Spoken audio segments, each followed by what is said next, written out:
Strasbourg. All right, we're getting started. Hello, how is everybody? All right, so those who do not know who I am, who does not know? Okay, there's a couple, wow. I am Steve Gilpin. I am a real estate investor, developer. And what else am I? I don't know. I hate doing this part now, I'm nervous. Nancy's laughing. Instructor, teacher. I've been doing real estate for about 25 years. And I go in and out of real estate towns, and I go in, I invest, and I get out. I redevelop, rebuild, get out. One of the things, I'm going to let you in on a little secret today. How to become a millionaire fast. Guess how? I'm going to talk about it? Alright. When a town is ridden by hardship, or if a flood or natural disaster comes in, people over time can't deal with it. Property values go down. Everything starts happening. People can't rebuild fast enough and all. Those are great opportunities. First off, to people are displaced, they need homes, they need environments, and all that. Why I chose to go to Pennsylvania is, first off, number one, I have family there. Number two is I have houses there. Number three, I was born and raised in this town. And I had to go anyway. When New York City was being flooded, so was Pennsylvania. But the flood was covered the first floor. You evacuated. The town was shut down. And the mess from a flood, it was freshwater flood, not like downtown Massachusetts or New York City, where it was saltwater and all. The town was a mess. I had to go there. I left New York, came up there because I couldn't get to my house in New York because of the flood. The tunnels and all that, and everything was flooded out. The battery tunnel. And I literally was stranded at the school for about a couple weeks, a couple days or so. So I went to Pennsylvania to help my family rebuild. And one thing I can definitely tell you is real estate has made me where I am today and financially available to help others in real estate when disasters help. And I like that. And all. I rebuilt my family's homes, my parents' home, my brother's homes, and all that. My grandparents' homes, and all. They stayed in this town. And then I went back about 2 Christmases ago, about 2 years ago, where I went back, and the town never really officially rebuilt. And people just picked up and walked away from the house. They let the house go into foreclosure, they walked away. And I was walking down Exeter Avenue one day, and you'll see that town soon, very soon, and all. And I said to my brother, what's going to happen to these houses? How is the city going to rebuild? What's the mayor doing? What's the officials doing? What's the borough doing of the town? And my brother said, eventually they'll tear it down, and it'll go to green space, just like you talk about Detroit, Michigan. And I got really upset.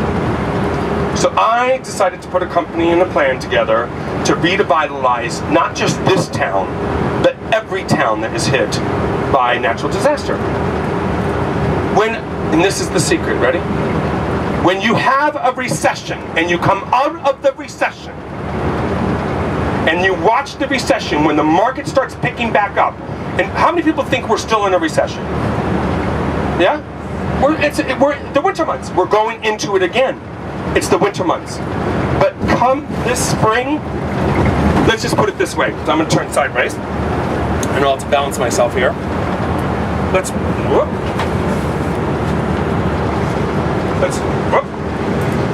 put it this way.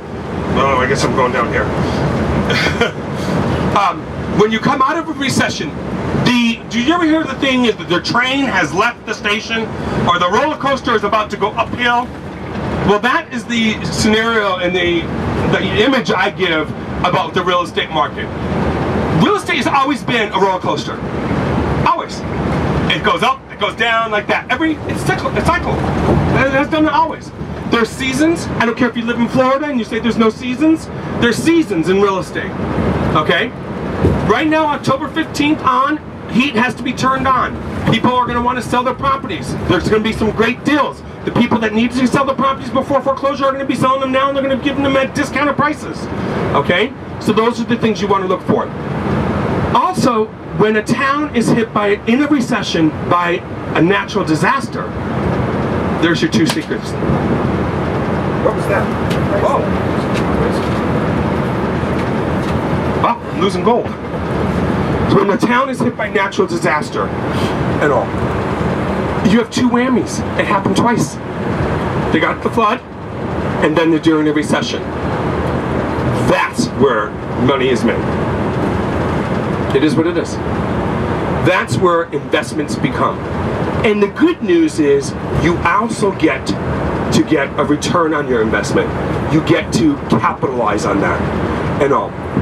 Now some people, is that really bad? Nancy, is that bad to say that? To think that way? To think about that? Revitalization. They did a newspaper article when we arrived, you'll see it. And they post a real estate article. Why am I doing this? I'm doing it for the money to rebuild a town because of a town I grew up in. I used to play in these streets as a child. Even though I left when I was a teenager, I used to play in them. My family's still there. But I'm doing it for the investment purposes. When you can buy something at 30 cents on the dollar, 30 cents on the dollar, it's a win-win. It's going to go up. Even if it goes up 10%, you got 10% return because your bank account is only paying a third. Do you see what I'm saying? You know?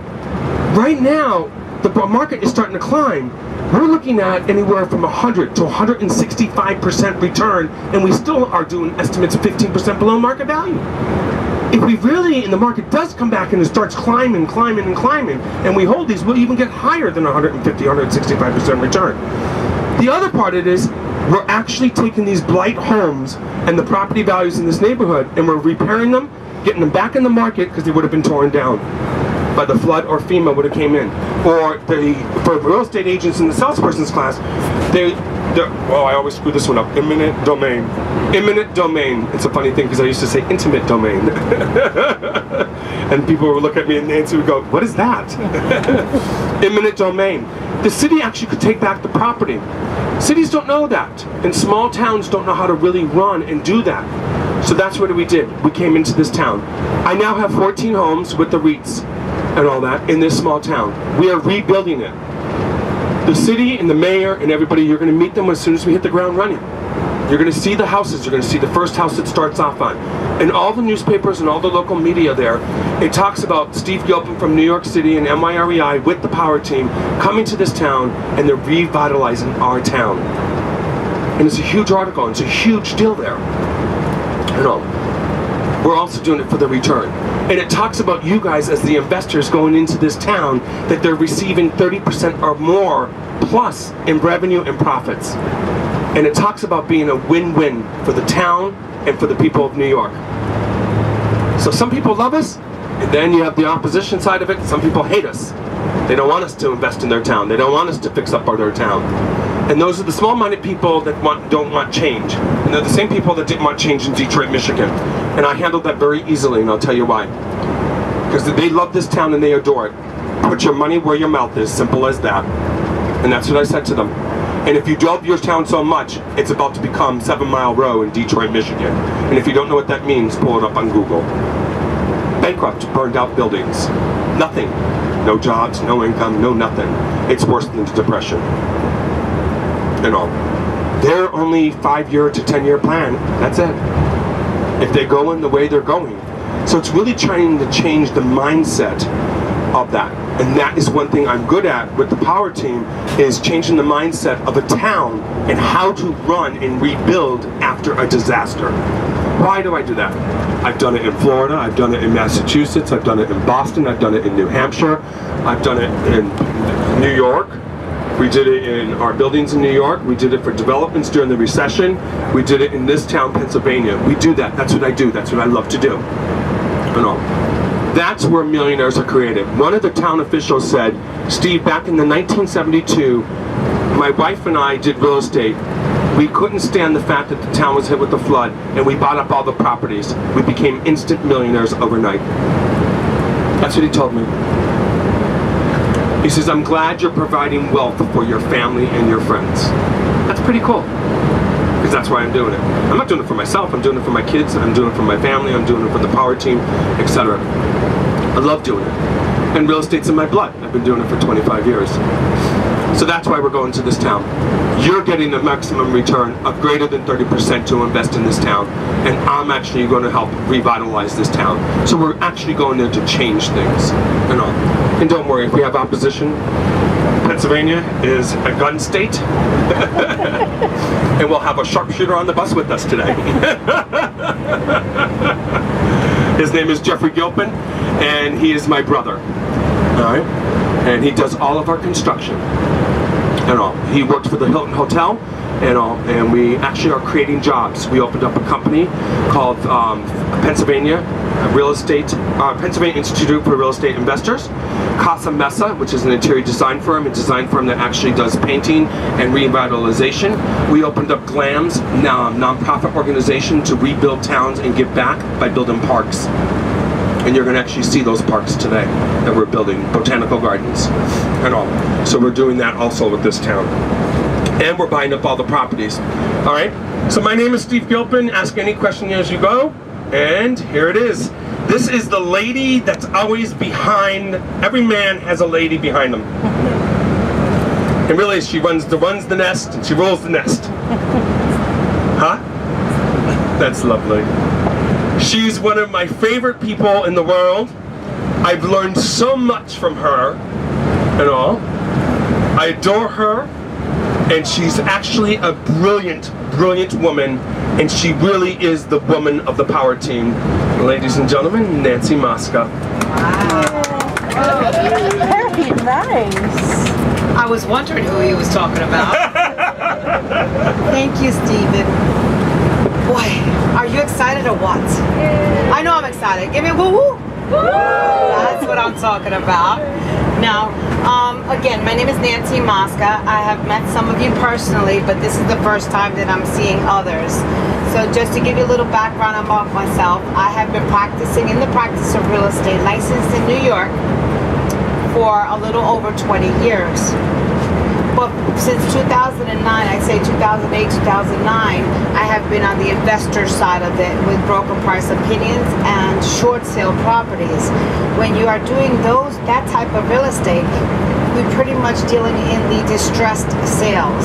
So that's how I have become so familiar with distressed sales and how the mentality of the distressed seller is, or the distressed homeowner.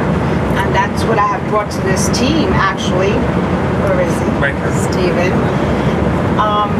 I'm also board of director for Long Island Board of Realtors. We're about 23,000 strong. It's the second largest association in the United States.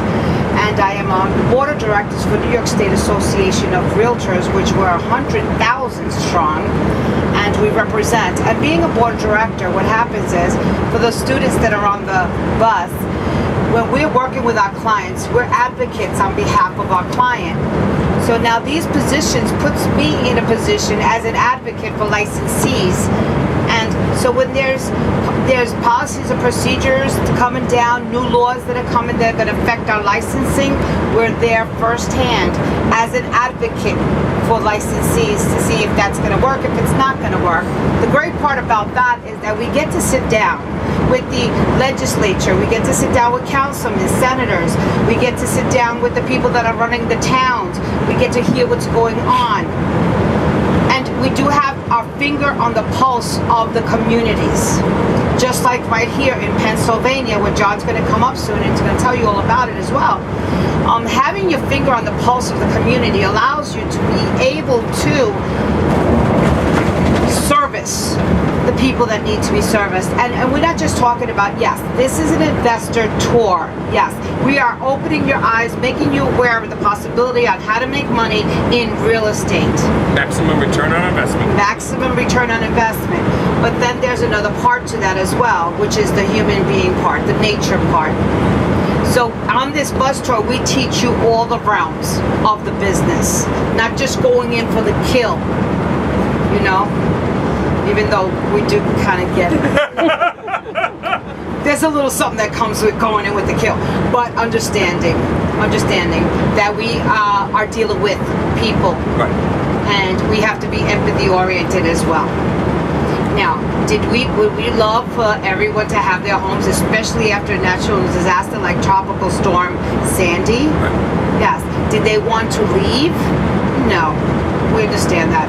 But allowing the properties to go into the city and become green spaces is not accommodating the community, because what we are doing as investors is providing what's so needed in these areas, which is housing. Housing is so needed. Statistically, I mean, I could even go to statistics when it comes to homelessness. People are displaced. So, doing what I love to do, which is helping humanity, and also helping students and investors alike, bringing those two avenues together makes us successful. And bringing this here throughout the state as we're doing is just, it's overwhelming actually. So this really seriously is a dream come true to see it all come together. But again, the importance is keeping your finger on the pulse of what's going on in your community, in your neighborhood, and developing a system that works, and with steps to revitalize the community, get people back in there, and occupy. All right? So it's my pleasure to talk to you. I'll be here on the bus tour too, so if you individually want to speak to me as we're going around, this is the time to learn. And actually, you made a choice today by coming on the bus tour, and everything begins with a choice. And you have made that choice today. Welcome. Thank you. All right. And behind every woman is a great man. And a very good and dear friend. I've worked with John now, God, for how long? 5 years, 7 years? Almost, right? Wow, time is flying by. And he is opening up in Pennsylvania with this whole plan of ours to revitalize. We're actually opening up a real estate company, and it's already been opened up. John's been licensed already in Pennsylvania, you know, so we are actually doing that. And John's going to be opening up his office in this small town also. Another office of his in Diversified Residential. Ladies and gentlemen, my boy, as people call him. That means we're tight, right? Yes. I'm learning certain languages. Ladies and gentlemen, John Peitler, a very good dear friend. All right, good morning everyone. How's everyone doing today? Yay, is that all we get? Come on, what's going on? We're going to make some good investments here in Pennsylvania today. You should be excited about that, all right? So again, let me give you a little bit of synopsis who I am. Again, my name is John Peitler. The name of our firm is Diversified Residential and Commercial Services. Our main office is on 33rd and 7th, right in the heart of Midtown Manhattan. I've been in the real estate industry since 1989, and I do hold both my broker's licenses in New York State and Pennsylvania. Years ago, when we first started doing the tours down in Philadelphia, the reason I got my license in Pennsylvania is I saw opportunities.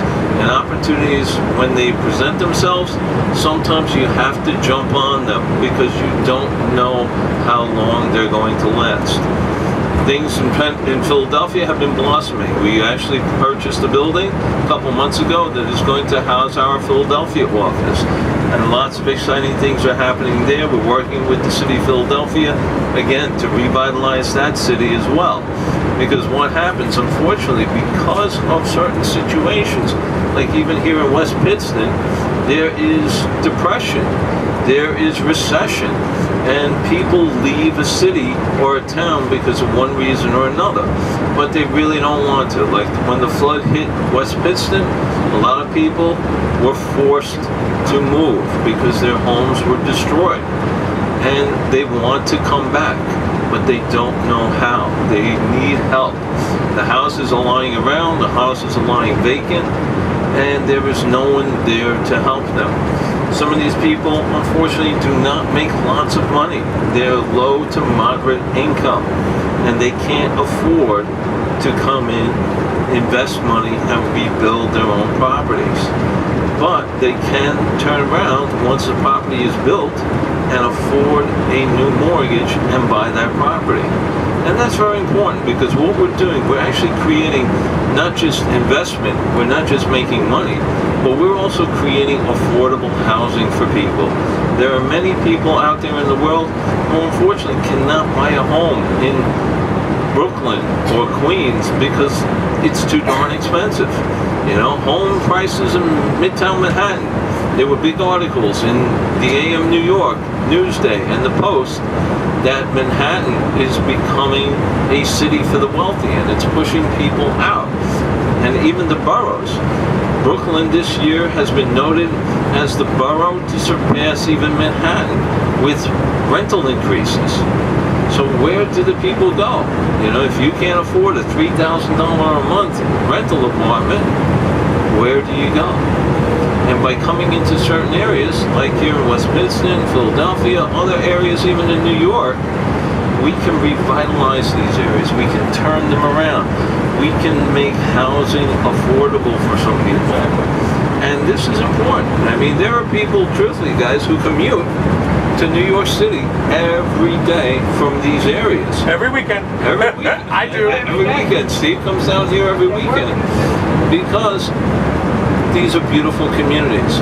They set up their wife and their kids in the home here, and they commute back and forth to the city because they have fantastic jobs in the city.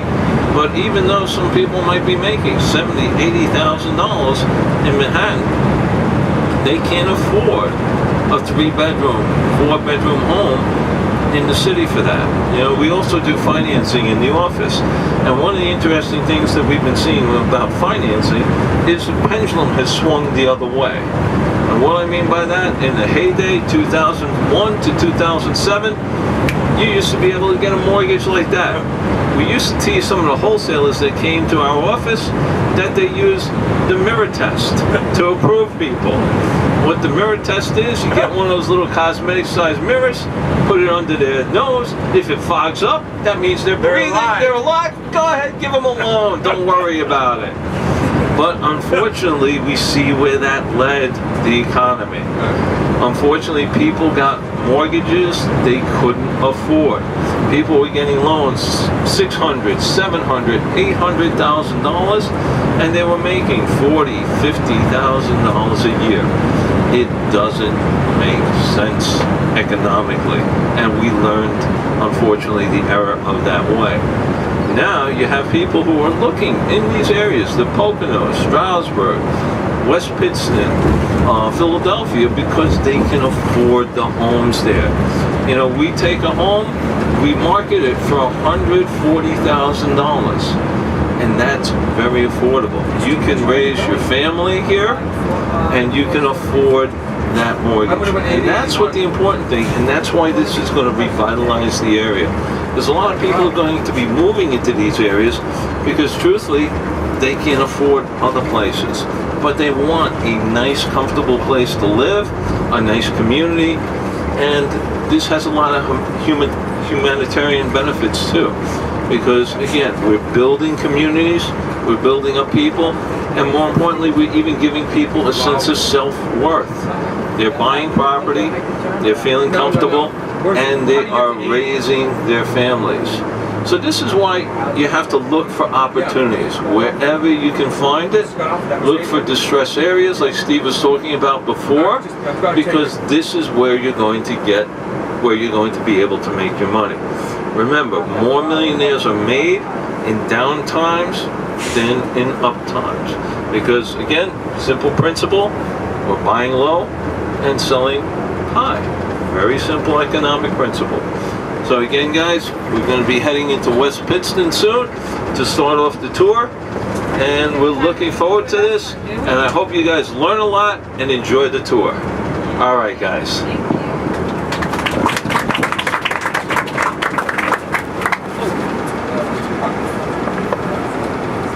Huh? Yeah. It's okay. Oops. Just go towards, I guess, Scranton. Yeah, Scranton.